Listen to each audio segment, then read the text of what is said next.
Hi, everybody. How are you?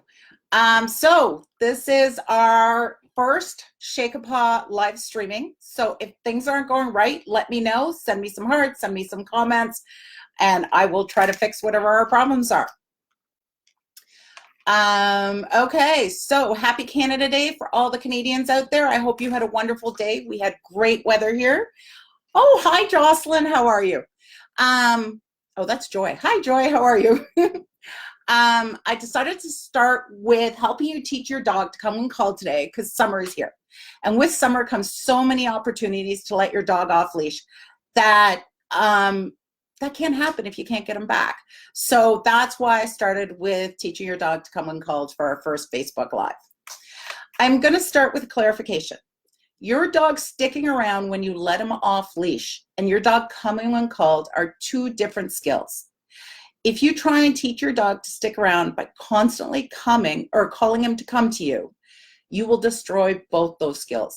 And that's what happens when people try to let them off leash in the backyard, but they're constantly calling them back, calling them back, calling them back. This happens because if your recall, so your dog coming when called, has value and you've done a good job of training it, good for you, then every time your dog goes too far and you call him back, you're actually putting value into going too far.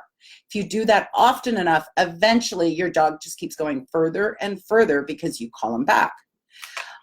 So that is not the way to do that. Don't worry. In our next Facebook Live, we'll talk about creating that invisible leash, teaching your dog to stick around you at a certain distance.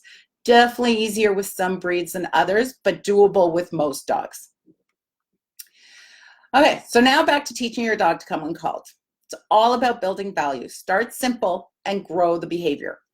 First, you got to pick a word. If your dog already has a habit of not coming when called, you probably need to teach a new word because your old word, come, the dog's name, whatever you're using, possibly has some bad habits attached to it. I had one client that as soon as she said her dog's name, her dog turned and ran away. So obviously that word, no matter how much you fix it, is always going to have best learned problem of that word means take off. So first you got to teach a new word, find a new word. Some options for words are come, here, front, close. It really doesn't matter. Whatever you think, the dogs don't come pre-programmed. So whatever word you pick, as long as you're consistent and you teach everybody else in the family, that's the new recall word.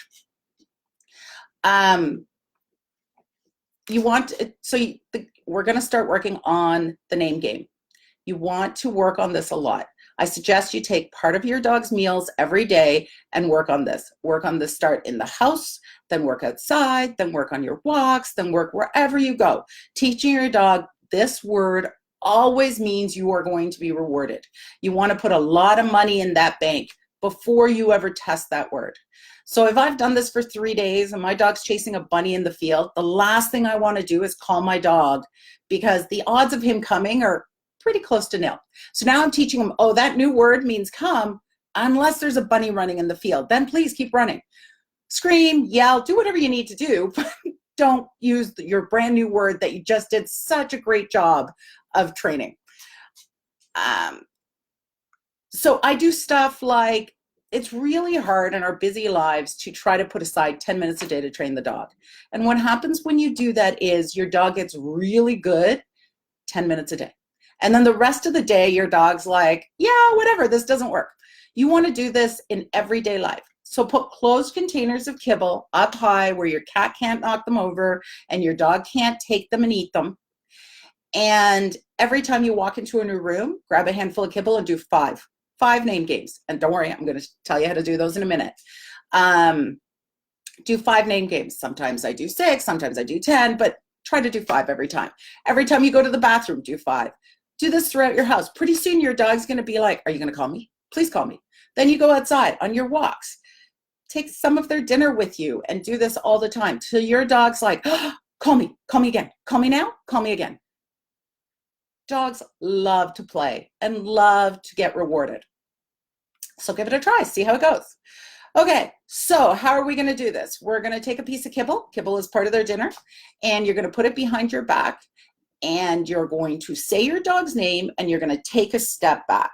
The reason I want you to take a step back is I always want your dog's name or whatever your recall cue is going to be to create motion. Too many of my clients, they say their dog, the word, and then they step forward and reward the dog. That causes a dog who actually stays when you call their name or their recall word instead of coming. I always want the dog to take a step. I also, opposite of a lot of people, I don't want them to sit. How I prevent jumping, which a lot of dogs end up doing, is I'm very aware of placement of reinforcement. What that means is when I reward the dog, I want the reward between your legs and under the height of the dog's chin. So your dog comes in looking down instead of looking up. When you come down with the reward, that's what causes the jump, because they get there quick and then they start to come up because they're like, well, the cookie's coming down here, let me help you out. And then the more we slow down, the higher they get. But if you're always coming up with the reward, the dog comes in looking down and never ever jumps, but you can reward that motion that I want, that I'm working on rewarding. Okay, so now you know how to create the very basic come when called. It's just kibble behind your back, you say the word or the dog's name, you take a step back, and then you offer the reward between your legs under the height of the dog's chin. So that means if you're running a Chihuahua, you want to do it around your ankles. If you've got a Border Collie, you want to do it around your knees, relative to the dog. And don't worry, we're going to post a video. I don't know how to put the video now on the Facebook Live, but we'll post a video afterwards in the comments so you can actually see it happen. Okay, so now we have a couple of questions. And if you have any questions, please put them in the comments. I will see them and answer them as we go. Okay, so the first question is from Logan. And he says, how do you tell when your dog is ready to try a new trail or an off-leash area? When I'm starting at a new dog or a rescue dog that I'm not sure about, I want to prime the pump or build value for the behavior before I let them go. I also want to be familiar with the area. So if I'm going to let my dog go in a new area, I go for a walk without the dog first. I find my clients are much more comfortable to let their dogs loose if they know where they're going and there's no surprises for them. Funny enough, most dogs are much better about coming and sticking around in a new area than they are in a familiar area, because you're their safety. Especially if the dog's at all nervous, you're their safety. Leaving you doesn't make any sense to them. So they're paying much more attention when they're familiar, like a park you go to all the time, they're like, yeah, I can take off, and I know how long it takes you to go around the trail, and I'll catch up when I'm done doing whatever it is I'm doing. Where in a new place, they're like, oh, if you walk away, I better follow you because I have no idea what's going to happen. So that's the first step. So how are we going to build some value? First thing you're going to do is a restrained recall. You're going to have someone hold your dog's collar and you're going to run away. Don't go too far, maybe 10 feet. When you get about 10 feet, call your dog's name or give them your new recall cue that you've been working on and have the person let go and keep running. Hold on, Dave. I just saw your comment and I'll get to it as soon as I'm done this. Okay, so keep running. As your dog catches up to your reward, you can back up. Just do that carefully. It's really easy to fall. I have. Or you can run and look over your shoulder, but you want the dog to chase you because then you're kicking in chase drive, which also helps build that coming and coming fast. So I do this a bunch of times in the area I'm going to let them go. You can even do a whole trail, just hold, run, catch, hold, run, catch. The next game I start doing after the restrained recalls are going well is I do some hide and seek. So now the person holds, I run away, I hide behind a tree. Don't make it too hard at the beginning. You want your dog to build confidence and get understand the game, not you hid so hard that the dog can't find you and got distracted by the bunny again. So hide behind a tree, person holds, you call once, dog runs, finds you, yay, have a party, smack him, smack his little bum, rough him up, do it again. And as you keep hiding, make it harder and harder. So by this time, my dog is tired and has lots of value for this area, for me, in this area. So now you want to go, okay, I'm just going to let you go and you're going to walk away. And your dog's just, you've done so much good stuff already. Your dog is going to stick around.